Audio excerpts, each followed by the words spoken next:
Welcome to Daily Scripture Reading. I do not own the rights to this music. Exodus chapter 12, beginning at verse 1 and ending at verse 28. This is the English Standard Version. The Passover. The Lord said to Moses and Aaron in the land of Egypt, "This month shall be for you the beginning of months. It shall be the first month of the year for you.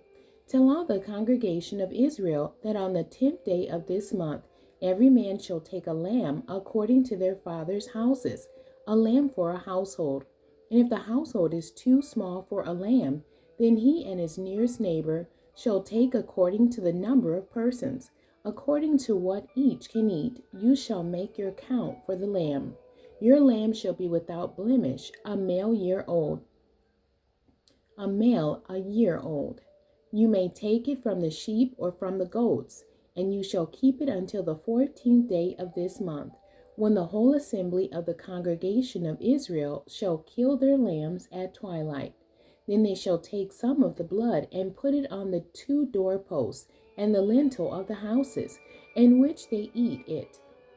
They shall eat the flesh that night, roasted on the fire, with unleavened bread and bitter herbs. They shall eat it.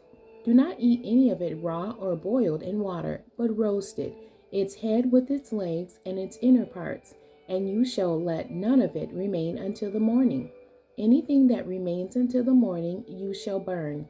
In this manner you shall eat it, with your belt fastened, your sandals on your feet, and your staff in your hand, and you shall eat it in haste.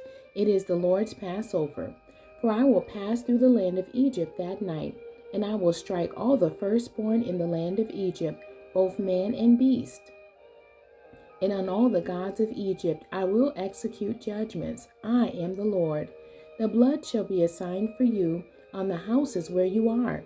And when I see the blood, I will pass over you, and no plague will befall you to destroy you when I strike the land of Egypt. This day shall be for you a memorial day, and you shall keep it as a feast to the Lord throughout your generations, as a statute forever. You shall keep it as a feast. 7 days you shall eat unleavened bread. On the first day you shall remove leaven out of your houses, for if anyone eats what is leavened from the first day until the 7th day, that person shall be cut off from Israel. On the first day you shall hold a holy assembly, and on the 7th day a holy assembly. No work shall be done on those days, but whatever everyone needs to eat, that alone may be prepared by you.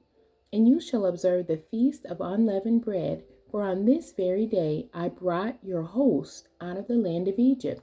Therefore you shall observe this day throughout your generations, as a statute forever.